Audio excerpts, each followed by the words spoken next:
නමෝ බුද්ධාය.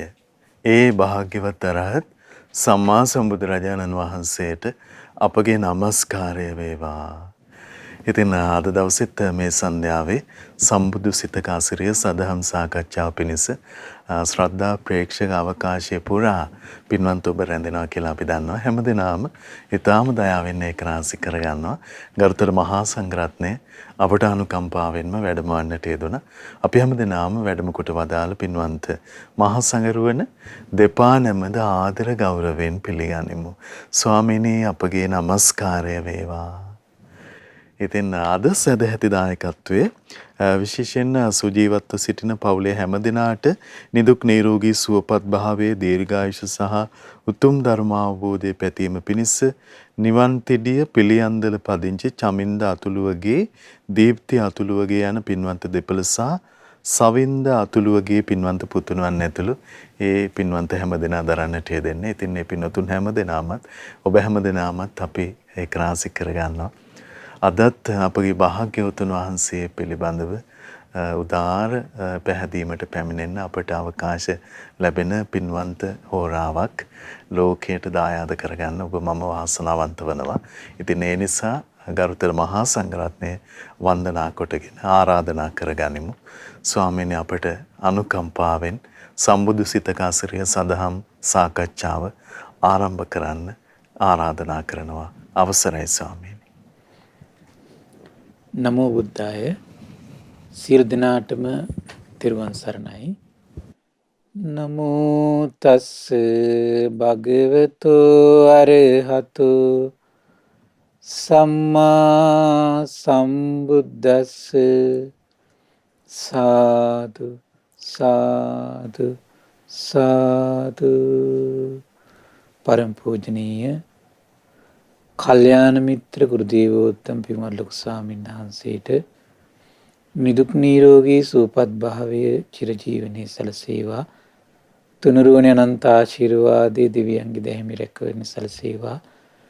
අප සියලු දෙනාගේම নমස්කාරය වේවා. සාදු සාදු සාදු.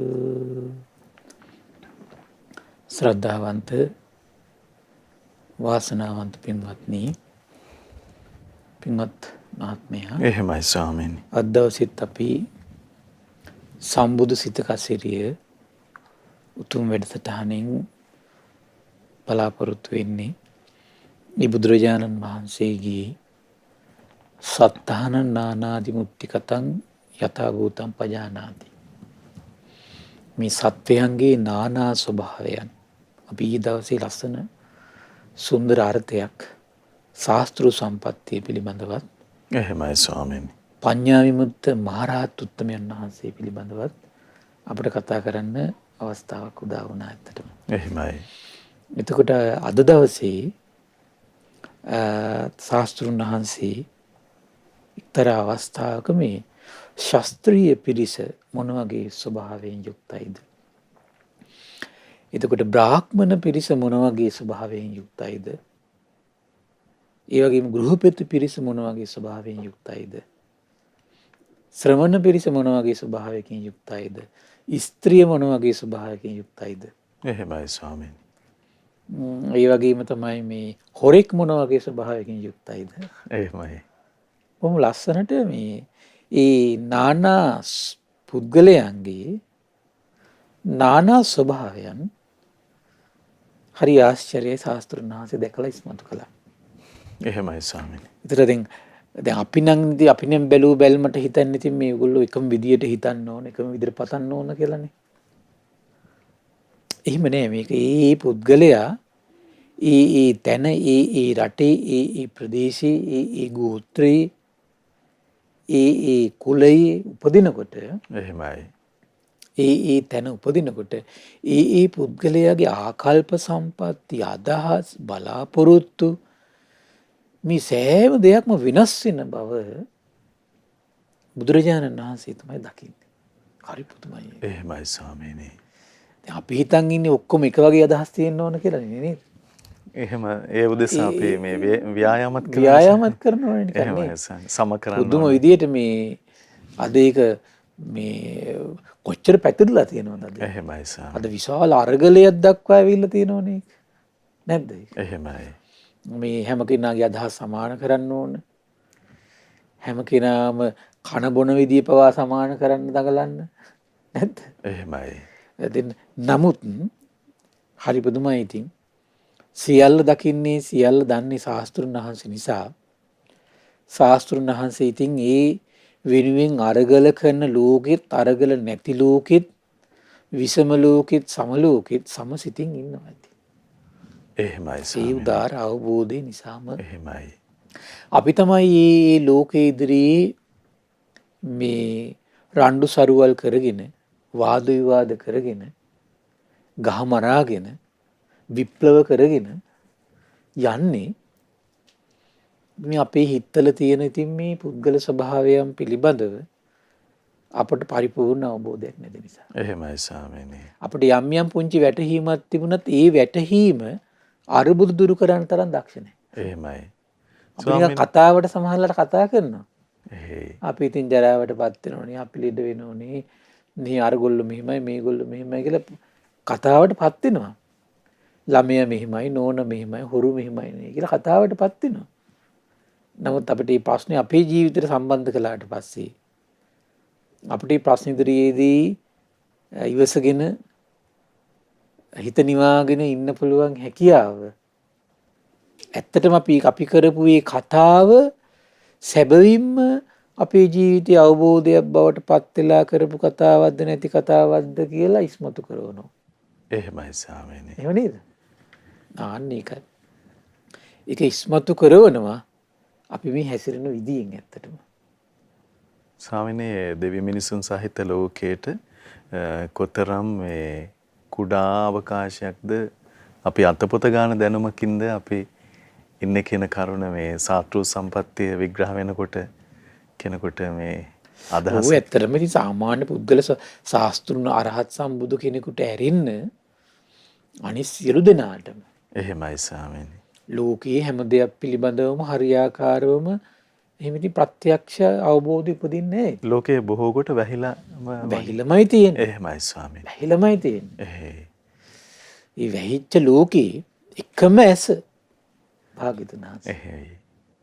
සියල්ල දන්නා සියල්ල දකින කිසි දෙයකට ආවරණයක් නැති සියල්ල විවර වෙච්ච සියල්ලම දකින සියල්ලම දන්න සියල්ලම ස්පර්ශ කරපු එකම ඇස කවුද? අරහත් සම්මා සම්බුදුරජාණන් වහන්සේ. එහෙමයි ස්වාමීනි. අර කියන්නේ දිට්ඨං සුතං මුතං විඤ්ඤාතං පත්තං පරියේසිතං දකින්න ලද මේ දෙවියන් මිනිසුන් මරුන් බමුන් ශ්‍රමණයෝ බ්‍රාහ්මණයෝ දැකපු දෙයක් ඇද්ද අහපු දෙයක් ඇද්ද ඊළඟට රස විඳින ලද දෙයක් ඇද්ද කල්පනා කරපු දෙයක් ඇද්ද සොයාගත්තු දෙයක් ඇද්ද මේ හැම දෙයක් පිළිබඳවම පරිපූර්ණ විදියටම දැකපු කෙනා කවුද? බුදුරජාණන් වහන්සේ. තථාගත කියන ශ්‍රී නාමය. ඒ නිසා සම්මා සම්බුදු කෙනෙකුට වැටෙනවා. එහෙමයි. හරි විස්මිතයි. ස්වාමීනි එතකොට අපි දහම් මැසින් ලෝකේ දකින්න සහ ඒ දහමට අනුව චර්යාව වෙනස් කරගන්න උත්සාහ කරාට පස්සේ අපට මොනතරම් රැකවරණයක් සංසිඳීමක් නිෂ්ඨාවක් ඒකනේ ඉතින් දැන් අපි නොපිරුණු කලේ දිය සෙලවෙන එක ඉතින් අහන්න කතා නෙමෙයිනේ. එහෙමයි. තේරුණා නේද? එහෙයි. තමන්ගේ අර කුඩා මානසිකත්වේනේ හැම තිස්සෙම ඉතින් මේ තමම විනාශ කරන්නේ. පටු මානසිකත්වේ තමන්මයි විනාශ කරන්නේ. පටු මානසිකත්වේ. මොකද පටු මානසිකත්වයේ ස්වභාවය තමයි වහා කිපෙනවා. වහා ගිනි ගන්නවා. වහා දැවෙනවා.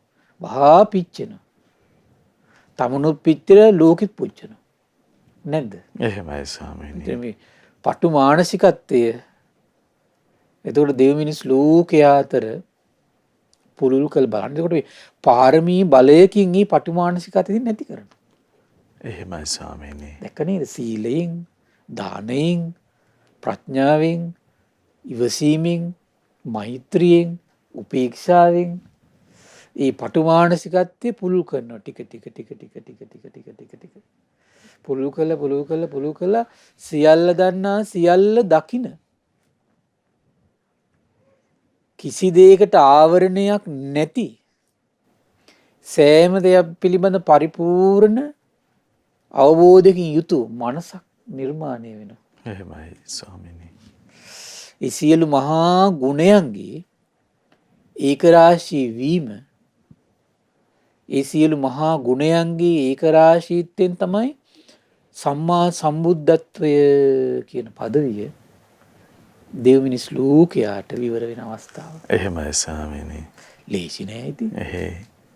ස්වාමීනි මේ සම්මා සම්බුද්ධත්වය ගැන කතා බහ කරන්න, හිත පහදවන්න අපි හැමදෙනාටම ලැබිලා තියෙන මේ දුර්ලභ අවස්ථාවත් මොනතරම් මේ පිනකින් ලැබෙන. හිතා ගන්න බෑ. දැන් මේ කල්පනා කරලා බලන්න ධර්ම දාන දෙන පිරිස. එහෙමයි සා. අම්මෝ මේ දෙව් මිනිස් ලෝකයාගේම සිත්සුල බුදු ගුණයකින් පහදවනවා කියන්නේ අම්මෝ මේ පහදින මිනිස්සුන්ගේ ජීවිතවලට කල්ප කාලාන්තරයක් කොතරම්නම් සූපත් වෙන සැපවත් එහෙමයි ස්වාමීනි. එහෙමයි. සමහරට මේ පැහැදීම එයාගේ ජීවිත තුළ නිවන් මඟ කොච්චර සමීප කරනවද? එහෙමයි. ඒතර මේ නිවන් මඟට එයා ඩිංග සමීප කරවන්නේ ශ්‍රද්ධාව විසින්නේ. එහෙමයි ස්වාමීනි. ඒතර මේ ධර්ම දාන දෙන පිරිස ඇත්තටම මේ මොකද කරලා තියෙන්නේ? සියලු දුක් දුරු කරන ප්‍රතිපදාවට සමීප කරවලා. සියලු දුක් දුරු කරන උදාර ප්‍රතිපදාවට, නිෂ්ඨාවටපත් වෙන ප්‍රතිපදාවට. එහෙමයි. එහෙනම් ඉතින් සමීප කරව වාසය කළොත් ඒ උදාර පින තමන් ආරක්ෂා කරනවා. මොකද්ද? දුකින් ඈතර කරන ප්‍රතිපදාවට දෙව් මිනිස් ලෝකයා තමන් ලං කරනකොට තමනුත් සංසාරට වැටෙනකොට පස්සේ මොකද වෙන්නේ? එහෙමයි. තමනුත් ඒ දුක්ඛ ස්කන්ධයෙන් ටික මොකද වෙන්නේ? ඈතර වෙවි අතහැර ඒකාන්ත නිෂ්ඨාවට පත් වෙන මගට තමන්ට යන ඒ මග සකස් කරලා දෙන පුණ්‍ය බලයක් බවට පත් කරවන්නේ මේ ධර්ම දානමේ උදාර පින. එහෙමයි. ස්වාමීනි අපි බොහෝ වෙලාවට ලෝකයට සැපේ කැමති, ලෝකයේ සැපේ ඇති කරන්නත් උත්සාහ කරනවා දූ දරුවන්ට, පවුලේ සමාජිකයන්ට, සමහර වෙලාවට ගමේ හැම දෙනාට උනත්. ස්වාමීනි අපි භාග්‍යවතුන් වහන්සේ තුනුරුවන ගැන කරුණු පහදලා දීලා දූ දරුවන්ගේ නෑදෑයන්ගේ මේ පරිද්දෙන් හිත පහදවන්න තියෙනවා නම් භාග්‍යවතුන් වහන්සේ උදෙසා අපි සත්‍ය වශයෙන්ම මේ ඒකනේ කියන්නේ මව්පියන්ට දැන් මව්පියෝ දෙන්න කියන මේ විතුරුණුවන්ට පැහැදීමේ තියෙන මේ ගැන කියද්දි මම කියන්නේ දැන් මව්පියා කියන දෙන්නට දරුවෙක් විසින් කොච්චර උරහිස් දෙකේ තියාගෙන ජීවිත කාලෙම සැලකුවත් ණය ගෙවලා අවසන් කරන්න බෑ කියනවා. එහෙමයි ස්වාමීනි. බුදුන් ඉතින් දැකලා දේශනා කරනවා. හැබැයි ශාස්ත්‍රුන් වහන්සේ ගැන පහදෝලා බුදුරජාණන් වහන්සේ සරණ යවු පමණින්ම මොකද වෙන්නේ? අන්න ඉවරයි. ඊතරම්නම් ණයක් ගෙවිලා යනවා එක කරුණකින්. කොහොමද? බුදුරජාණන් වහන්සේ ගැන පහදවනකොට. එහෙමයි. සරණ යවනකොට. අර මහා ජීවිත කාලෙවත් ගෙවලා ඉවර කරන්න බැරි ණයක් ශාස්ත්‍රුන් වහන්සේ ගැන තේරුම් කරවල දීලා ශාස්ත්‍රුන් වහන්සේ සරණ යවමු පමණින් මොකද වෙන්නේ? අර මහා ණය ගෙවිලා ඉවරයිනේ. එහෙමයි ස්වාමීනි. කල්පනා කරලා බලන්නකො එතන සරණ යනවා කියන එකේ ආශ්චර්යය. එහෙමයි. සරණ යනවා කියන එකේ ආශ්චර්යය. එහෙයි ස්වාමීනි. කොච්චර ණයක් ගෙවලා දානවද? එච්චර ණයක් ගෙවනවා කියන්නේ එච්චර දුකක් නේ ගෙවලා දාන්නේ. එහෙමයි. එහෙම නේද? ඒතර කොච්චර දෙයක්. එහෙනම් අපි දැන් සංසාරනකොටම අපි දැන් බුදුරජාණන් වහන්සේගේ අවබෝධයට අනුව අම්මා නොවෙච්ච කෙනෙක් නැහැ. තාත්තා නොවෙච්ච කෙනෙක් නැහැ. දරුවන් නොවෙච්ච කෙනෙක් නැහැ. එහෙනම් අපිට මේ සමහරවිට මේ දෙව් මිනිස් ලෝකයාම ඒතර අම්මා වෙලා හිටලා තියෙනවා. එහෙමයි. තාත්තා වෙලා. එහෙනම් එහෙම බලද්දී අපිට ණය පිට පොලී පිට කොච්චර තියෙනවද අපිට? එහෙමයි. එහෙනම් ඔය සසර දුකින් ඈතර වෙන ගමනේ යද්දී ඔය ණයත් ටික ටික ගෙවන්න එපාය. එහෙනම් ණය ගෙවන්න ආස නම් මොකද්ද කරන්න තියෙන්නේ? ශ්‍රද්ධාව පිටවන දෙව් මිනිස් ලෝකයා. එහෙමයි ස්වාමීනි. එහෙම නේද? එහෙයි. ඔය ණය බරින් නිදහස් වෙන කැමති අයට හොඳ මේක දහම් පදයක් මේක. ණයබරෙන් මිරිකෙන එකයිට විසඳුමක්. එහෙමයි. තේරුණා නේද? ඒ නිසා මේ ජීවිතේ අපි මේ කඩවල් වලට නැති වෙච්ච ණය මේක පොඩි ණයක්. තේරුණා නේද? එහෙමයි. ඒ වගේ ණයක් නෙමෙයි දෙමව්පියන්ට තියෙන්නේ අපි. බුදුනෙතින් නම් දකින්නේ ඒ ණය. දෙමව්පියෝ දෙන්න කර උඩ තියාගෙන ජීවිත කාලෙම සැලකුවොත් ණය කියලා ඉවර කරන්න බෑ. ඒ තරම් මහා ණයක්. එහෙමයි. ඒතර හිම දීර්ඝ සසරක එනකොට ඒතර ඒ වගේ දෙමව්පියෝ අපිට කොච්චර ඉතින් මොන ගැහුණාද? ඒතර ඒ ණය ගෙවල ඉවරලාද අපි මැරුණේ? නැහැනේ. එහෙමයි. හැබැයි ඒ සියලු දෙනාගේම ණය ගෙවන ක්‍රමයක් තියෙනවා අපිට. මොකද්ද? ලෝකෙටම පුළුවන් තරම් ශාස්ත්‍රුන් වහන්සේ ගැන පහදවන්න මහන්සි ගන්න ඕන. ලෝකයට සැප කැමති සත්පුරුෂ ව්‍යායාමයේ ලෝකයට සැප කැමති නම් සත්පුරුෂයෙක් සිදු කරන්න ඕන උතුම් දේ අනිවාර්යෙන් ධර්ම දානය. එහෙමයි ස්වාමී. අපිට මේ වෙලාවේ හැටියට කරන්න පුළුවන් ලොකුම දේ. එහෙයි. දරුවන්ට දෙමව්පියන්ට තමනුත් කළ යුත්තේ තෙරුවන් සරණ හැමතිස්සෙම පහදෝ තෙරුවන් සරණ පිහිටවන එක. ඒකට අපි ධර්ම දානෙදිදී අපි කරන්නකොට මහන්සි ගන්නත් ඕන කුමක්ද? දෙවිනිස් ලෝකයා ශාස්ත්‍රුන් වහන්සේ ගැන පැහැදීමක් ඇති කරවලා ශාස්ත්‍රුන් වහන්සේ සරණ යවන්න ඕන. පැහැදීම ඇති කළා කියන්නේ ඒ කට්ටිය සරණ යයි. එහෙමයි ස්වාමීනි. තේරුණා නේද? එතකොට දැන් තථාගතයන් වහන්සේ කරන්නේ තේ පැහැදීම උපද්දවන්න අවශ්‍ය කරන දහම්පරයය ඉස්මතු කරන එකනේ කරන්නේ. එතකොට ශ්‍රාවක සංඝයා නිකම් අන්තිමට දේශනාන්තිමට මොකද කියන්නේ? මම ඔබ වහන්සේ සරණ යනවා. මම ඔබ වහන්සේ සරණ යනවා. ඒ නිසා බුදුරජාණන් වහන්සේ ගැන ඒ නිසා පුළුවන් තරම් හිත පහදවන්න මහන්සි ගන්න. එතකොට මේ ධර්ම දානය ආයත ඉතින් මේ රැස් වෙන පින, ගෙවිල යන ණය නැද්ද? එහෙමයි. ණයබරෙන් මිරිකෙන අයට හොඳ විසඳුමක්. අපි සියලු දෙනාම අපිට නොසිතන ණයබරක් අපි කට්ටියටම තියෙනවා. එහෙයි ස්වාමීනි. ඔව්. ඒ ණයබර මේ අපි මේ ජීවිතයේ කාසි වලින් ණය වෙන ණයට වඩා මහා බරක් ඒක. ඒ කාසි ණය නම් අපි මේ ජීවිතේ කොහොම හරි ගෙවලා දායි. සංසාරේ මේ ණය වෙච්ච ණයවිල්ල මේ ගෙවන්න එපා කොහොම හරි. එහෙමයි. තේරුණා නේද? එතකොට මේ ණය ඉතින් ඒ නිසා ලේසි නෑ ගෙවනවා කියන එක. ඉතින් ඒ නිසා එහෙන ණයබරින් නිදහස් වෙන්න කැමති කෙනා පුළුවන් තරම් මේ දෙව් මිනිස් ලෝකයට අනුග්‍රහ කරන්න කොහොමද පිණිසද? ශාස්ත්‍රුන් වහන්සේ ගැන පහදෝ ධර්මයේ ගැන සංඝයා ගැන පහදෝමින් සරණේ පිහිටවන්න. සරණේ පිහිටවන්න. සීල සම්පත්තිය පිහිටවන්න. එහෙමයි ස්වාමීනි. ඉතින් අද දවසේ විවර වෙන දේශනාවත් එතකොට ඒ වගේ සුන්දර විශ්මිත දේශනාවක්. කත්තිය සූත්‍රය. ඒ දවස්වල මේ ජානුසෝනීය බ්‍රාහ්මණය පින්වත්නි බුදුරජාණන් වහන්සේ යම් තැනක වැඩ සිටියද එතෙන්ට පැමිණියා. පැමිණිලා බුදුරජාණන් වහන්සේ සමග සතුටු වුණා. සතුටු විය යුතු පිළිසඳර කතා බහේ නිමවලා එකත් පසක හිඳාරගෙන ජානුසෝනීය බ්‍රාහ්මණය බුදුරජාණන් වහන්සේගෙන් අහනවා බවත් ගෞතමයන් වහන්සේ මේ ශාස්ත්‍රීයවරු කිං අදිප්පහායෝ. ඒ කියන්නේ එකිනෙක කෙනාගේ තියෙනෝනේ අභිප්‍රායවල තියෙනෝනේ. ඒතර බලන්න මේ විවිධ පුද්ගලයන්ගේ තියෙන අභිප්‍රායන් වල වෙනස බුදුරජාණන් වහන්සේ තමයි ඉතින් දකින්නේ. එහෙමයි ස්වාමීනි. අම්මෝ අනිත් අයට ලේසි නෑ සංවේදී වෙන්නේ නෑ. අහනවා බ්‍රාහ්මණෝකෝ මේ කුමද්ද මේ ශාස්ත්‍රීයයන් ගාව තියෙන අභිප්‍රාය කුමක්ද? කත්තියාබෝකෝ බ්‍රාහ්මණ බුදුරජාණන් දේශනා කළා කත්තියාබෝ ගෝතම කිං අදිප්පහායෝ කිං උපවිචාරා කිං අදිට්ඨානා කිං අබිනිවේසා කිං පරියෝසානාති. ස්වාමීනි භාගතුන් වහන්සේ මේ ශාස්ත්‍රීයෝ හැමතිස්සෙම ගත කරන්නේ මොන වගේ අභිප්‍රායකින්ද? මොනවද ඒගොල්ලන්ගේ තියෙන සමහර බලාපොරොත්තුව? එහෙමයි ස්වාමීනි. කවර අදහස් ඇත්තහුද? ඒ වගේම ශාස්ත්‍රීයෝ හැමතිස්සෙම මේ කුමක්ද මේ හිතා ඉන්නේ? කල්පනා කර ඉන්නේ හැමතිස්සෙම සොයන්න මහන්සි ගන්න මොන වගේ දෙයක්ද? ඊළඟට අහනවා කිං අදිට්ඨානා. ඒ වගේම මේ ශාස්ත්‍රීයයන්ගේ හිතේ හැමතිස්සෙම ඊළඟට තියෙන මේ පැතුම මොකක්ද? ඒ වගේම ශාස්ත්‍රීයන්ගේ හිතේ හැමතිස්සෙම තියෙන ආසාව මොකක්ද? හිත නැඹුරු වෙලා තියෙන මොන වගේ දෙයකටද? කිම් පරියෝසානාදී.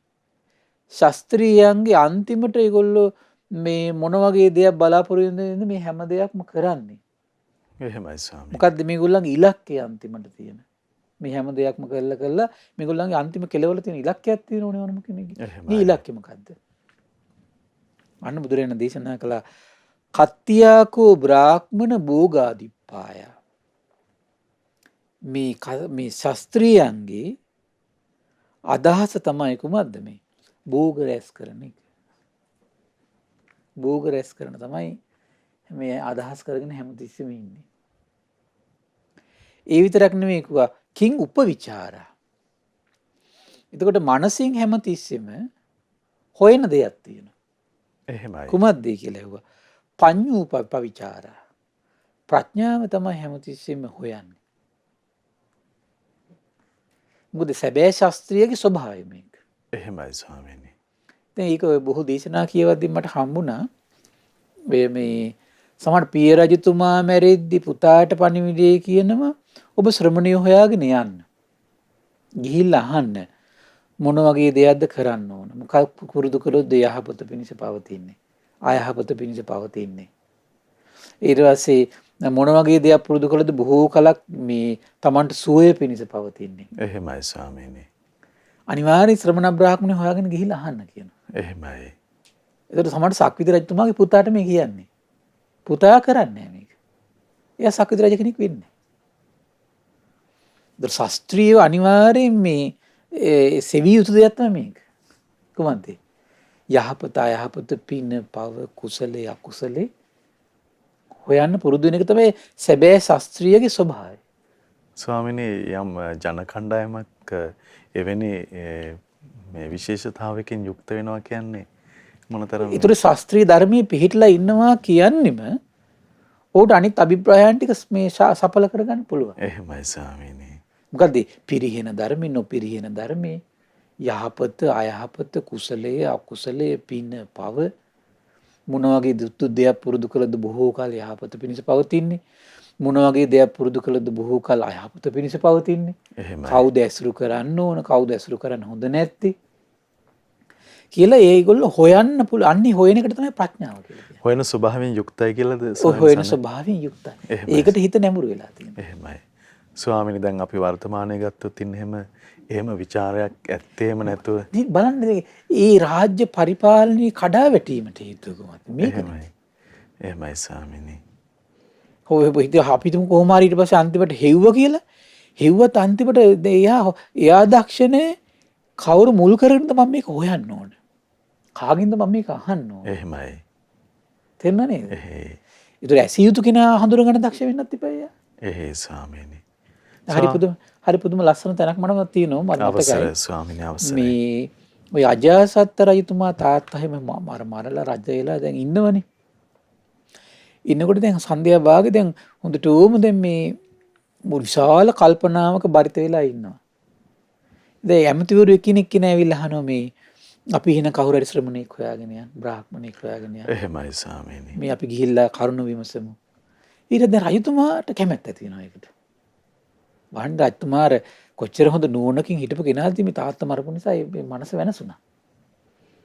උදාර ගුණයක පිහිටන් බැරි විදිහට මනස වෙනසුණානේ. නමුත් අරක යටින් තියෙන යම් ප්‍රමාණයකට. නමුත් සක්කාය දිට්ඨිය මිදෙන ප්‍රමාණයට සකස් වෙන්නේ. එහෙමයි ස්වාමීනි. ඒක නැති වෙලා. බලන්න එතකොට ආනන්තරීය පාප කර්ම වෙනකොට එයාට සක්කාය දිට්ඨිය මිදීමේ කුසලතාවය ඉන්නේ කවදාවත් ඒක. මනස එතෙන්ට ගන්න බෑ. හරි විස්මිත ස්වභාවයක් ස්වාමීනි. පුදුම දෙයක් ඒක. එහෙමයි. පුදුම දෙයක් ඒක. ඊට පස්සේ මේ දැන් ඇමතිවරුන්ගෙන් අහන්න මොන වගේ ශ්‍රමණයෝද හොයාගෙන යන්න සුදුසු. දැන් කියන එක්කෙනෙක් කියනවා නිගණ්ඨනාථ පුත්ත. පහදින්නේ නැහැ. පින තියෙනවා. එහෙමයි ස්වාමීනි. ඊට පස්සේ තව කෙනෙක් කියනවා මේ මක්කලි ගෝසාල. තව කෙනෙක් කියනවා අජිතකේස කම්බලි. දැන් ඔය අතරේ ඉන්නවා මේ කෝමාර බච්ච. ජීවක කෝමාර බච්ච පැත්තකටලා ඉන්න නිහඬව. එහෙමයි. දැන් අර කිසි දෙයකට පහදින්නේ නැහැ. රජතුමා අහනවා ඔබතුමා ඇයි නිහඬ? ඔබතුමාත් කවුරුහරි කියා යෝජනා කරන්න. ශ්‍රමණ බවත් ගෞතමයන් වහන්සේ ඉන්නවා කියනවා.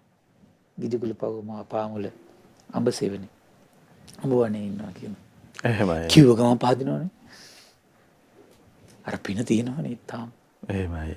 ශාස්ත්‍රුන් වහන්සේ මුණ ගැහෙන පින තියෙනවා. කැමති වෙනවා. ඊට පස්සේ තමයි බුදුරජාණන් වහන්සේ හොයාගෙන යන්නේ. යනකොට කියනවා මේ භික්ෂු සංඝයා 1250කුත් එක්ක වැඩ ඉන්නවා කියනවා දැන්. අඹපාලි වනේ මේ අඹ වනේ. ඒතකොට ගිජුකුල පාමුල තමයි තිබිලා තියෙන්නේ. හොඳයි යන් කියලා කියනවා. දැන් මේ රාත්‍රියේම සේනා සන්නද්ධ කරගෙන යනවා. යනකොට හැල හොල්මනක් නැහැ. රාජතුමා බයනවා බයවිල්ල දාඩිය දානවා. එහෙමයි ස්වාමීනි. දාඩි දාලා කියනවා ජීවකට කියනවා ඔබ මාව මේ අල්ලලා දුන්න නේද කියලා අහනවා. රජතුමා හිතුවේ මොකද එකපාරට සැක හිතුණා. එහෙනම් හරි තාත්තත් මම මැරුවා. එහෙනම් මං ඉතින් ළඟින්ම තියන් හිටපු ජීවක මාව වෙන හොර රජෙකුට අල්ලලා දුන්නා කියලා හිතුණා. ඇයි ඔබ එහෙම කියන්නේ කියලා අහන රජතුමනි. කෝ දැන් මෙතන 1250කුත් එක්ක ඉන්නවා කියලා කිසි හැල හොල්මනක් නැහැ නේ මෙතන කිව්වා. රජතුමනි ඈතින් පේනව නේද පුංචි ආලෝකයක්. එතන භාග්‍යවතුන් වහන්සේ වැඩ ඉන්නවා කියලා. සද්දයක් නැති කියලා ඒවා. ඒක තමයි කොහොම මේ ශ්‍රමණ ශාක්‍ය පුත්‍රයන්ගේ ස්වභාවය. ඒ කරුණෙම්ම ශ්‍රාවක සංඝයාගෙන හරි පැහැදීමක් ඇති වුණා. ඒ පැහැදීම සක්කාය දිට්ඨිය විදිහට ප්‍රමාණිත නැහැ. එහෙමයි ස්වාමීනි. එදා තමයි දිගහැරුණේ පින්වත්නි සාමාන්‍ය ඵල සූත්‍රය. එහේ ස්වාමීනි. ශ්‍රමණ ඵල ගැන අහන්න ආස හිතුණා. දර ශ්‍රමණ බවට හරි පැහැදුනා. ඉතින් බලන්න ඉතින් අජරහත් ඉතින් රජතුමාට ඉතින් අර මේ මහා ලාභේ අයින් වෙලා ගියා. ඉතින් මේ සාමාන්‍ය ඵල සූත්‍රය අහලා ඉතින් මම ඉතින් ඒ ඇතිවිච්ච පැහැදීමට සක්කාය දිට්ඨිය බෙදින්න තරම් හැකියාවක් නැහැ. එහෙමයි ස්වාමීනි. කර්මයේ විසින් ඒක වෙලා තියෙන්නේ. නමුත් මේ සාමාන්‍ය ඵල සූත්‍රය අහලා ඉවර වෙද්දී මෙයාට සෝතාපන්න වෙන්න පුළුවන් හැකියාව තිබ්බා. එච්චර එතකොට සාමාන්‍ය ඵල සූත්‍රයේ සංඝ ප්‍රසාදයක් උපදින්න පුළුවන්කම තිබ්බා මෙයාට. එහෙමයි ස්වාමීනි. නමුත් සක්කාය දිට්ඨිය බෙදින්න බෑ. කර්මයේ විසින් වහගෙන ඉන්න. දැක්ක නේද මේ කර්මයේ විසින් වහන් ඉන්නවා කියන කාරණේ.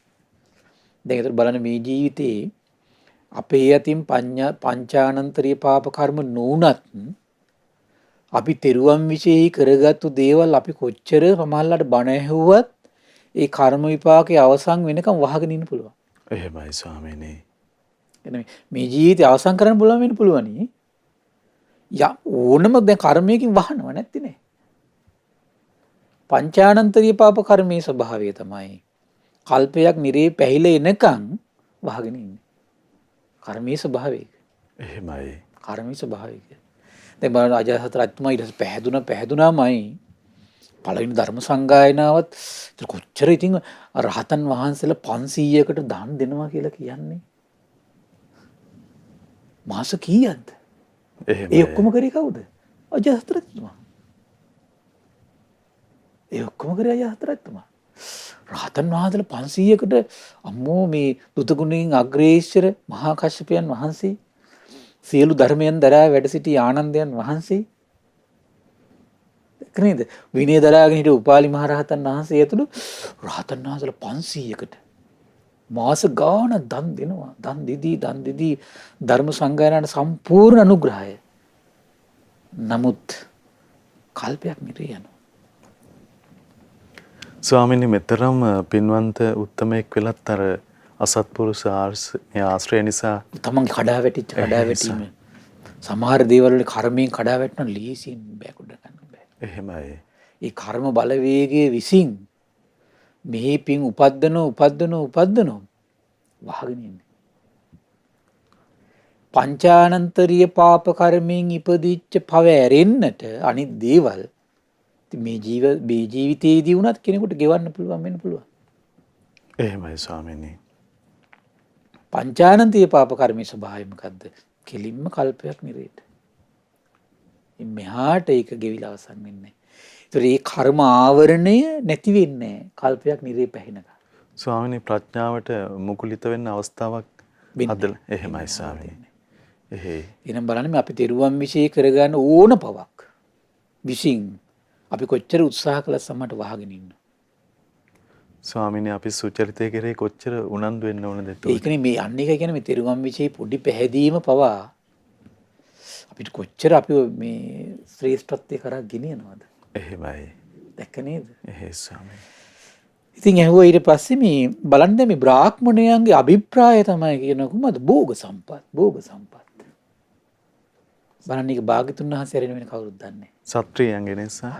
ශාස්ත්‍රීයයන්. එහෙයි. ශාස්ත්‍රීයයන්ගේ අභිප්‍රාය භෝග රැස් කරන එක. සොයන්නේ හැමතිස්සෙම කොහොමද මනසේ? ප්‍රඥාව, හොඳ දේ, නරක දේ, යහපත, අයහපත. දන්නව මේකේ දියුණු වීම පොලිස පවතිනවා කියලා. ඒ නිසා මේ අත්හරින්න තු හොයන දෙයක් තමයි මොකද්ද? ප්‍රඥාව. ස්වාමීනි හරිය විස්මිතයි. දැන් ඒ පරිද්දෙන් ඒ ජන කණ්ඩායම තුළ ශාස්ත්‍රයන් තුළ එවැනි ගුණධර්මයක් තියෙනවා කියන එක, ප්‍රඥාව විමසනවා කියන එක. දැන් අපිට දේවල් වර්තමානයේ පුරවැස් සමාජිකයන්ටත් බටහිරින් හරි කොහෙන් හරි දේවල් එනකොට, ජීවත් වෙන වැඩපිළිවෙළවල් කවුරු හරි යෝජනා කරනකොට අපි මේවා මේ විමසන්න ගන්න නැහැ නේ ස්වාමීනි. නෑනේ ඒක නෙවෙයි. අද ඉතින් මේ ශාස්ත්‍රීය කණ්ඩායමේ කඩාවැටීම මේකනේ තියෙන්නේ. නින්දා, අපහාස, අවලාද. සැබෑ ශාස්ත්‍රීයගේ ස්වභාවය මේක තමයි. ස්වාමීනි ඇත්තටම දැන් ඒ රාජ්‍ය පාලනය කරන පිරිස, එදා ඒ පිරිස ඒ විදිහට විමසීම මේ සමස්ත පුරවැස් සමාජයේටම කොච්චර අනිවාර්යයෙන්ම. එහෙයි ස්වාමීනි. සැබෑ ශාස්ත්‍රීය කුණාට පස්සේ ඒගොල්ලන්ගේ අභිප්‍රාය මේක තමයි කියලා බුදු කෙනෙක් තමයි දකින්නේ. එහෙමයි ස්වාමීනි. ඒ වගේම තමයි ඒගොල්ලෝ හොයන්නේ මොකද්ද? ප්‍රඥාව තමයි සොයන්නේ. ඊළඟට කියනවා ඒගොල්ලන්ගේ ප්‍රාර්ථනාව කොහොමද? ප්‍රාර්ථනාව තමයි කියනවා බලාදිට්ඨාන. බලේ පැතිරීම. ටික තමන්ගේ බල පරාක්‍රමය වැඩි කරගන්න එක තමයි එකම අදිෂ්ඨානය. එහෙමයි. ඊළඟට කියනවා ඒගොල්ලන්ගේ හිත කුමකටද නැමිලා තියෙන්නේ? අබිනිවේෂනා කියන වචනයක් තියෙන්නේ. හිත නැමිලා තියෙන්නේ මේ පඨවි විනේෂනා. මහ පෘථුවියයි. මේ තමන්ගේ මේ මහ පෘථුවිය තමන් සතු කරගන්න එකට තමයි හැමතිස්සෙම හිත නැඹුරු වෙලා. එහෙමයි ස්වාමීනි. මේ රාජ්‍ය ඊළඟ රාජ්‍ය ඒ ශාස්ත්‍රීය සිතේ ස්වභාවය. එහෙමයි. බලන්න භාග්‍යතුන් වහන්සේ දැන් මේ විශේෂත්වය දකින්නේ. ඊළඟ දේශනා කරනවා අන්තිම ඉලක්කය මොකද්ද? අන්තිම ඉලක්කය කොහොමද? අධිපති බව. බලය දියුණු කරගෙනත්, භෝග සම්පත් රැස් කරලත්, හොඳ නරක දේ හොයලත්, ඒ වගේම තමයි කොහොමද කිව්වේ මේ මහ පෘථුවිය ටික බල පරාක්‍රමය අල්ලගෙනත් අන්තිම ඉලක්කය කොහොමද? අධිපති භවෙන් වැජබෙන එක තමයි කියනවා ශාස්ත්‍රීය හිතක ස්වභාවය. එහෙමයි ස්වාමීනි. ආනේ ශාස්ත්‍රීය හිතේ ස්වභාවය. බුදුරජාණන් වහන්සේ ආරෙන් ඉතින් කවුරුත් දන්නේ නැහැ මේක හරියට. කොච්චර ලස්සනද නේ? එහෙමයි ස්වාමීනි. මම දේශනා කියලා හරි විශ්මිත හිතුණා මෝ භාග්‍යතුන් වහන්සේ මේ සෑම ස්වභාවයක් පිළිබඳව කොච්චර පරිපූර්ණ අවබෝධයක් ඇති කරගෙන ඉන්නවද?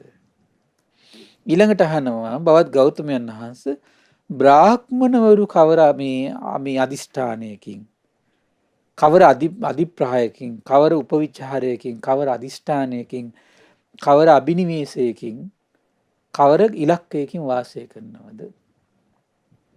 බුදුරජාණන් දේශනා කළා බවත් මේ බ්‍රාහ්මණයෝ ඒත් භෝග රැස් කරන තමයි අදහස තියෙන්නේ හැමතිස්සෙම.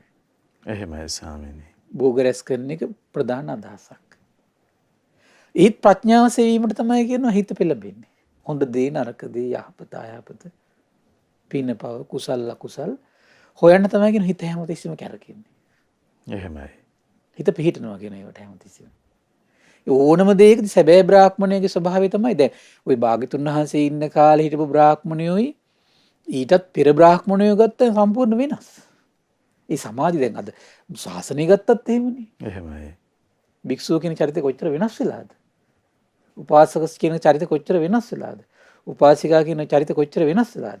මම ඔය සමහර අහලා තියෙනවා සමහර ආගම් වශයෙන් ගත්තත් ඒ ආගම් වල මූලික ඉගැන්වීමයි දැන් ගත්තොත් මිනිස්සු ක්‍රියාත්මක වෙන විදිය ගත්තොත් සම්පූර්ණ වෙනස්. ඒතර සැබෑ බ්‍රාහ්මණයේ ස්වභාවය තමයි ධනය හොයන්න තමයි අදහස තියෙන්නේ. පද්‍යයි හොඳ නරක දේ හැමතිස්සෙම හොයනවා කියන්නේ. එහෙමයි ස්වාමීනි.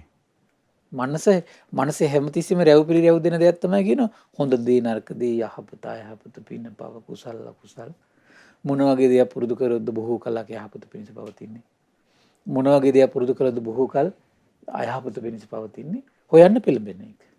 එතන තමයි ඒගොල්ලන්ගේ බිඳ නොවැටෙන මේ ඒ විදියට ඒගොල්ලන්ගේ ගෙනියන්න ඒගොල්ලන්ට අනුග්‍රහ කරන එක තමයි විශේෂ ප්‍රධාන වශයෙන්. එහෙමයි. ප්‍රඥාව තමයි.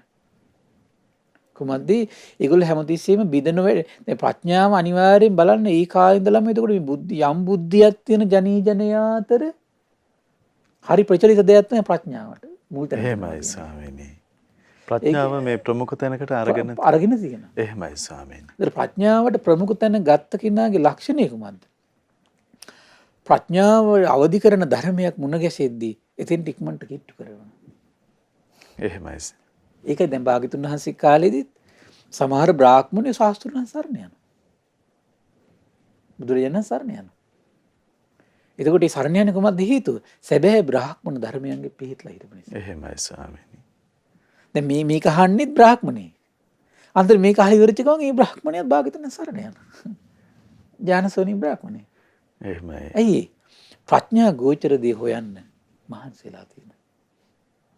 යහපත් දේ හොයන්න අයහපත් දේ හොයන්න පුරුදු කළ බොහෝ කලක් යහපත පිණිස පවතින යහපත පිණිස පවතින කුමක්ද කියලා හොයන්න පෙළඹිලා තියෙන හැමතිස්සෙම. එතන මොකද වෙන්නේ?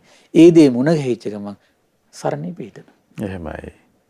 අද එතකොට මේ තමන්ගේ තියෙන මතවාද එක්ක හැපි ඒ ඇස්සේම රිංගගෙන සත්‍යයේ පිහිටන අදක්ෂ වෙන විදියට මේ අද ගොඩක් අයගේ මානසික වටපිටාව සකස් වෙලා තියෙන්නේ. එහෙමයි. ප්‍රඥාවට මුල් තැනක් දෙන්න දක්ෂ නැහැ. තමන් පුරුදු කලේ යමක්ද හිටියේ කොතනද මොන වගේ අදහසක් පුංචි කාලේ ඉඳලා තිබුණද ඒ දේවල් තුල හිර වෙලා ඉන්නේ. අනිත් දේවල් තුල යථාර්ථය දකින්න එහෙමයි. මේ මනස සකස් වෙලා නැහැ. ස්වාමීනි ප්‍රඥාව මුල් කොට නොගැනීම නිසාම ඇත්තටම මේ මිනිස් වාසය මිනිසුන් සඳහා සුදුසු නොවේ යයිද ඉස්සරහට කියන කරුණ මේ අනිවාර්යයෙන්. ඒතර මනුස්ස ලෝකයේ මිනිස්යන්ගෙන් පිරිහි යන්නේත් ඒකත් එක තමයි. එහෙමයි ස්වාමීනි. ඒ චක්කවර්ති සේනාධ සූත්‍රයට අනුව තනිකර ඒකනේ වෙලා තියෙන්නේ එතකොට. එහෙමයි. දෙමු ප්‍රධාන වශයෙන් මේ ආයුෂ ටික අඩු වෙවි යන්නේ කොහොමද? නිසා ප්‍රඥාව අඩු නිසා. එහෙමයි ස්වාමීනි. ආයුෂ අඩු වෙන ප්‍රධානම හේතුව ප්‍රඥාව අඩු වීම. ඒ ප්‍රඥාව අඩු වෙනකොට මොකද වෙන්නේ? සතුන් මැරීම අයහපත් දෙයක් කියලා එයාට තේරෙන්නේ. සතුන් මරනවා. හොරකම් කිරීම අයහපත් දෙයක් කියලා තේරෙන්නේ. හොරකම් කරනවා. අනාචාරය හැසිරීම අයහපත් දෙයක් කියලා තේරෙන්නේ. අනාචාරය හැසිරෙනවා. බොරු කීම අයහපත් දෙයක් කියලා තේරෙන්නේ. බොරු කියනවා. කේලම් කීම අයහපත් දෙයක් කියලා තේරෙන්නේ නැති වෙනකොට කේලමේ පැටලෙනවා. එහෙමයි. හිස් වචන පරුස වචන කීම අයහපත් දෙයක් කියලා Tamanටම තේරෙන්නේ නැත්නම් Taman ඒක පැටලි ඉන්න ඕනේ. ඒකෙන් හම්බ කරන්න නම් තියෙන එකෙන් හම්බ කරනවා. ඒකෙන් නම් ජීවනෝපාය මාර්ග හදාගන්න තියෙන්නේ. ආ කිසි වග විභාගයක් බලන්නේ නැහැ. ඒක කරගෙන යනවා යා. කුමක අහින්නේද? ප්‍රඥාව අහින්නේ තියෙන්නේ. අන්තිමට ගිහිල්ලා මොකද වෙන්නේ? කියනවා මේක ආයුෂ අඩු වෙවි ගිහිල්ලා චක්කවර්ති සීනාත් සූත්‍රයේ පැහැදිලි කරන්නේ. තනිකර අවුරුදු 500 වෙනකොට අධර්ම රාගේ විෂම ලෝභය හිත බැස ගන්නවා කියනවා. එහෙමයි ස්වාමීනි. රාම්ම තාත්තර සැලකීම් පව නැතිලා යනවා කියනවා. ඒතර වේගින් ඊට පස්සේ ආයුෂ බහැලා ගිහලා අන්තිම බුදිනේ අවුරුදු 10ට බහිනවා. කුමක අහිනියද? ප්‍රඥාවට අහිනේ. එහෙමයි. දැක නේද? අන්තිමට මොකද වෙන්නේ? අධර්ම රාගයෙන් විසබලෝම යట్లా අවුරුදු 5න් විවාහ වෙනවා කියනවා. අන්තිමට මොකද වෙන්නේ? අන්තිමට එක මිනිස්සෙක් තව මිනිස්සෙක් දකින්නකොට යන සතෙක් දිහා දකින්න ගන්න මට්ටමටපත් වෙනවා කියනවා. එහෙමයි. බලන්නේ ප්‍රඥාව අඩු වෙලා ගිහිල්ලා මේ ලෝකේ මිනිස්සු අතර කොච්චර එතකොට අහිනිය මේ විනාශයක් වෙනවද කියලා. එහෙමයි ස්වාමීනි. ප්‍රඥා අහිනේ. අය වෙන මොකුත් නෙමෙයි. හරි පුදුමයි මේ ශ්‍රේෂ්ඨ මනුෂ්‍ය වර්ගයාගේ තියෙන ලක්ෂණයක් තමයි ප්‍රඥාව වෙන එක. ප්‍රඥාවට නැඹුරු වෙච්ච හිතක් තියෙන එක. හොඳ නරක විමසන. හොඳ නරක විමසන් නැඹුරු වෙච්ච හිතක් තියෙන. එහෙමයි ස්වාමීනි. මොනවද ਵਿਚාරන්නේ? හොඳ නරක. යහපත අයහපත. පින පව ගැන. මේ උපවිචාර කියන අච්චන වචනේ සාමාන්‍යයෙන් ගත්තොත් එහෙම විමසන කියන අදහසක් සාමාන්‍යයෙන් තියෙන්නේ. එහෙමයි. මොනවද විමසන්නේ? හැමතිස්සෙම එතකොට ඉහළ කුලවල ලක්ෂණයක් ඒක. හොඳ නරක විමසන එක. එහෙමයි. ඒ විමස තමයි කටයුතු කරන්න පුරුදු වෙන්නේ. උදේ එහෙම විමස කටයුතු කරන කෙනා ඊළඟට අහනවා මේ බ්‍රාහ්මණයෝ මේ කුමද්ද ලබන්න බලාපොරොත්තු මන්ත්‍ර ලබන්න තමයි කියන ඒගොල්ලන්ගේ ලැබීම් අතර බලාපොරොත්තුව තියෙන්නේ. මන්ත්‍ර ලබන්න ලොකු බලාපොරොත්තුවක් තියෙනවා කියන. මොකද මේ මන්ත්‍ර ලබලා ඒ දේවල් හරහා ඊට පස්සේ ජප කරලා විවිධ දේවල් කරන්න ඒගොල්ලෝ පුරුදු වෙලා තියෙනවනේ. එහෙමයි ස්වාමීනි. ඒතර ඒ නිසා මන්ත්‍ර ලැබීම පැතුම්කට ඉන්නවා කියන. ඊළඟට හිත නැමිලා තියෙන මොකේද කියලා අහන හැමතිස්සෙම. හිත කියන්නේ නැඹුරු වෙලා තියෙන, ඇලිලා තියෙන කොතනද කියලා අහනවා. යාග කරන්න හිත නැඹුරු වෙලා තියෙනවා කියනවා. යාග පවත්තන එක තමයි ඒගොල්ලන්ගේ ප්‍රධානම. දැන් බලන්න ඔය සමහර අතීත කතා ප්‍රවෘත්ති හොඳට විමසලා බලලා තියෙනවා. එතකොට මේ බ්‍රාහ්මණය කියන කෙනා ඉන්නේ හැමතිස්සෙම මේ වගේ දේවල් කරන්න තමයි කාලේ. එහෙමයි ස්වාමීනි. මැරුණත් එතකොට යාට තමයි මුල් තැන තියෙන්නේ. කවුරු කෙනෙක් මැරුණොත් එහෙම එයා ගෙනලා යාග හොම් පවත්තනවා. කාට හරි සිත සාන්තියක් කරන්න ඕන නම් එතකොට එයා තමයි එතකොට අර පූජ්‍ය පැලැන්තිය විදිහට කටයුතු කරලා තියෙනවා එතකොට. රජතුමාට අනුශාසනා කරන්න පවා ඒ කාලේ ගොඩක් ඉඳලා තියෙන බ්‍රාහ්මණයෝ තමයි. එහෙමයි ස්වාමීනි. ඊළඟට කියනවා මේ අවසාන මේ ඔක්කොම කරලා අවසාන ඉලක්කය මොකද්ද කියලා අහන බ්‍රාහ්මණයන්ගේ. බ්‍රාහ්මණයන්ගේ අවසාන ඉලක්කය බඹලොවට යන එක කියනවා. මොකද ඒගොල්ලෝ අහලා තියෙනෝනේ ඒතර බ්‍රහ්මය තමයි මේ ඔක්කොම මවන්නේ අපි මවලා තියෙන්නේ බ්‍රහ්මිය විසින් කියලා. ඉතින් මැවුම් කරුවා ගාවට යන තමයි ඊට පස්සේ අන්තිම ඉලක්කය තියෙන්නේ ඒගොල්ලන්. එහෙමයි ස්වාමීනි. වන්දි ඒගොල්ලන්ගේ ලෝකේ ඒගොල්ලෝ කොටු වෙන්නේ ඊට පස්සේ. ඊළඟට අහනවා බුදුරජාණන් වහන්සේගෙන් බවත් ගෞතම වහන්සේ ගෘහපතිවරු කවර අදහසක් ඇත්තාහුද? කුමද්ද සොයන්නේ? මොකද්ද ප්‍රාර්ථනාව? හිත නැඹුරු වෙලා තියෙන කුමකටද? මොකක්ද ඒගොල්ලන්ගේ ඉලක්කය කියලා අහනවා. ඊට පස්සේ කියන බ්‍රාහ්මණ ගෘහපතියෝ ඒත් භෝග සම්පත් රැස් කරන්න තමයි කියනවා මේ අදහස් තියෙන්නේ. කුමද්ද ඒගොල්ලෝ මනසින් හොයන්නේ හැමතිස්සෙම? හිත හිතා ඉන්නේ. ඒත් හොඳ නරක තමයි කියනවා. එහෙමයි ස්වාමීනි. යහපත මොන දෙයක් පුරුදු කළොත්ද මොන දෙයක් පුරුදු කළොත්ද නරක මොන වගේ දෙයක් පුරුදු කළොත්ද යහපත් මොන වගේ දෙයක් පුරුදු කළොත්ද බොහෝ කලක යහපත්. අද මිනිසුන්ට නැතිම දෙයක් නේ ඕක. රැකියාවක් කරන්න ගියත් ව්‍යාපාරයක් කරන්න ගියත් වෙන රජයේ රැකියාවක් කරන්න ගියත් මොන හරි දෙයක් සේවයක් කරන්න ගියත් හිතන්නේ නැහැ. එහෙමයි. හිත හිතට කළා එච්චරයි. මේ කරගෙන ගියොත් එහෙම මොන වගේ ප්‍රශ්නයක් මතුවේද? මේ හරි පුදුමයි මට මේ පුදුම ලස්සන තරඟ මහා වංශිකයවත් හම්බුණා. එහෙමයි ස්වාමීනි. ඔය මේ මහා වංශ ඔය සෑය කොච්චර ලොකුවට හදන්න ඕනද කියලා එහෙම කතා බහක් ඇති වෙනවනේ. ඒතර හරි ආශ්චර්යයි මහරහතන් වහන්සේ කියනවා මේ ලොකුවට හදන්නවත් එපා කියනවා. එහෙමයි. අවඥා කළනේ හදන්න එපා කියලා කියන්නේ. ඕක මේ හදන්න උඩ බොහෝ කල් යනවා කියනවා. දැන් බොහෝ කල් හදන්න යනවා නම් ඒකත් එක්ක මොකද වෙන්නේ? වෙහෙස මහන්සියනේ ඒකට. විශාල පිරිසක් ඒතර ධනය වෙහෙස මහන්සිය විශාල කාලයක් කැපෙලා යනවා. එහෙමයි ස්වාමීනි. ඒ වගේම තමයි අනාගතයේ ඕක එතකොට ප්‍රතිසංස්කරණ කටයුතු ඇති වෙනකොට. එතකොට මේ අමාරු වෙනවා කියනවා. ඒ තමයි ඊට පස්සේ පාණ්ඩිත මේ රහතන් වහන්සේ දකින්න පැති. එහෙමයි ස්වාමීනි. හරි ආශ්චර්ය අනාගතේ හිතනවා ඊට. පාණ්ඩිතට මේ වගේ දැන් රහතන් වහන්සේලා පවා දැන් බලන්න බුදුරජාණන් වහන්සේලා දැන් අනාගතේ ලංකාව දිහා බලලා කටයුතු කරපු විදිය. රහතන් වහන්සේලා ඒ සංගායනා කරලා ඒ කරන විදිය. බලන්න මේ ශාසනය වෙනුවෙන් ඒ රහතන් වහන්සේලා කරපු විදිය, ශාස්ත්‍රුන් වහන්සේලා කරන විදිය. එහෙනම් ශ්‍රාවකයෝ වෙච්ච හුදි අනිත් අය ගැන කවර කතාවද එහෙනම්?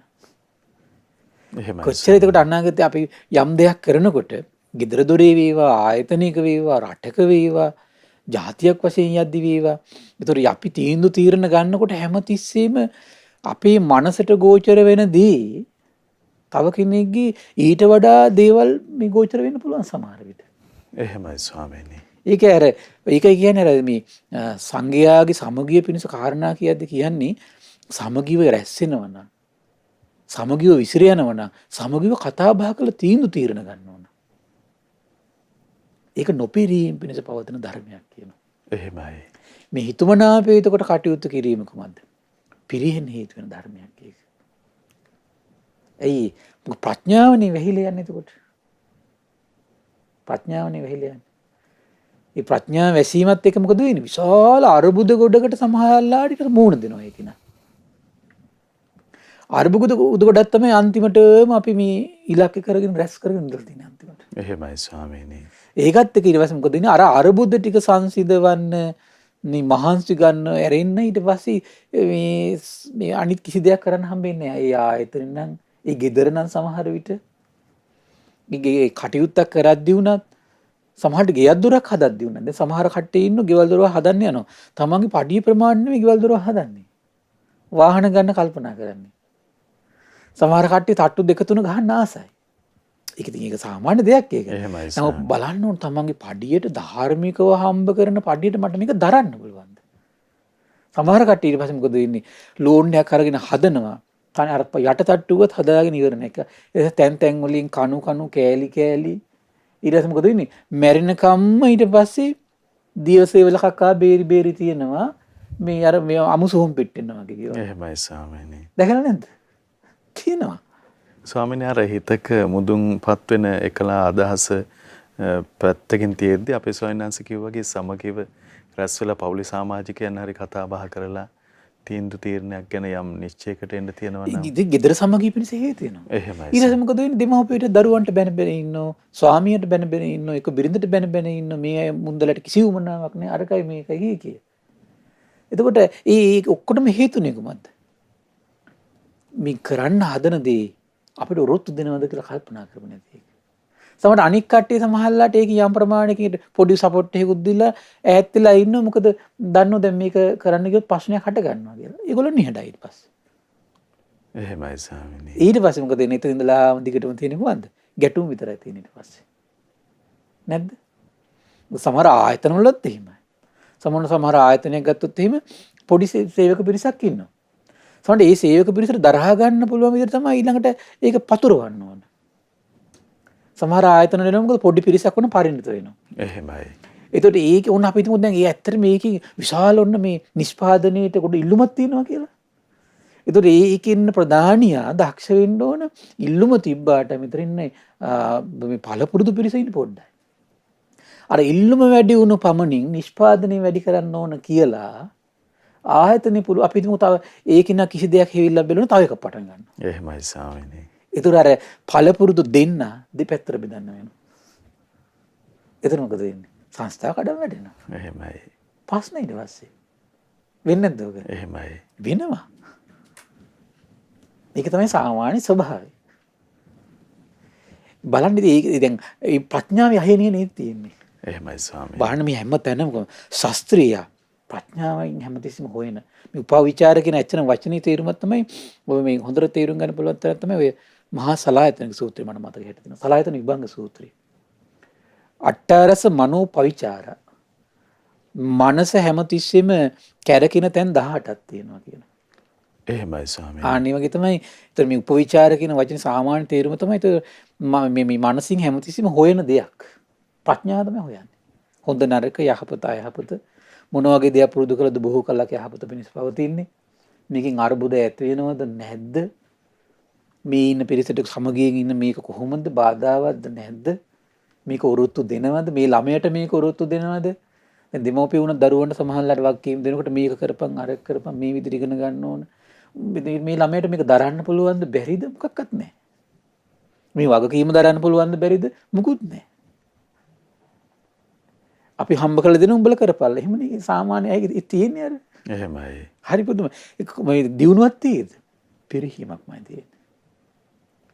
කඩා වැටීමක්මයි තියෙන්නේ. එහෙමයි. ලේසි නෑ ඒක. ස්වාමීනි ඒක ගුණයක් විදිහට අපිට පුරුදු කරගන්න තියෙන අවස්ථාව හොඳට නුවණින් කිරාමන්න බැලීම. අපි අර එකවර දේවල් සිද්ධ කිරීමට තමයි මේ පුරුදු වෙලා තියෙන්නේ. ඒක තමයි අර ප්‍රඥාවට හිත නැඹුරු කරන පුරුදු වෙන ටික අපි තියෙන ප්‍රශ්නේ තියෙනවා. එහෙමයි ස්වාමීනි. ප්‍රඥාවට දැන් එයා ඕනම දෙයකදී විමර්ශාව කියන එක ඒ මුල් කරගෙන ගන්න පුරුදු වෙලා ඉන්නව නම් මොකද වෙන්නේ? ඕනම දෙයක් කරන ඊට පස්සේ ඉස්සෙල්ලා තීරණ ටික ගත්තා ඊට පස්සේ පටන් ගන්න මොකද්ද? මේක කොහොමද? මේක කොහොමද? මේක කොහොමද? එහෙමයි. ඊට පස්සේ එයා කාලයක් ගන්න කොහොමද පිණිසද? විමසන්න.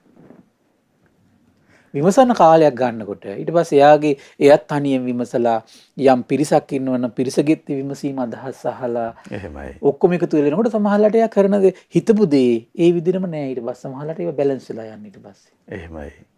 කරන දේවල් වෙනස් වෙනවා ඊට පස්සේ. අර විනාශය අවම වෙලා විනාශය අවමයි. එහෙමයි ස්වාමීනි. විනාශය අවමයි වැදගත්ම දේ සමගිය තියෙනවා ඊට පස්සේ. එහෙයි ස්වාමීනි. තේරුණා නේද? වැදගත්ම දේ සමගියනේ. සමගියට හානියක් වෙච්ච ගමන් අනිත් මොනවා තිබුණත් වැඩක් නැහැ. සමගියට හානියක් වෙච්ච ගමන්. ඒ නිසා රටක් වශයෙන්, ජාතියක් වශයෙන්, ආයතන වශයෙන්, ගෙවල් වශයෙන් ගත්තම මුලින්ම දෙදරලා යන්නේ සමගිය.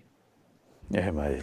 ඒ සමගිය දෙදරලා යන විදිහේ ටික ප්‍රශ්නේ ඇති වෙන්නේ ප්‍රඥා විරහිතව තීරණ ගැනීම.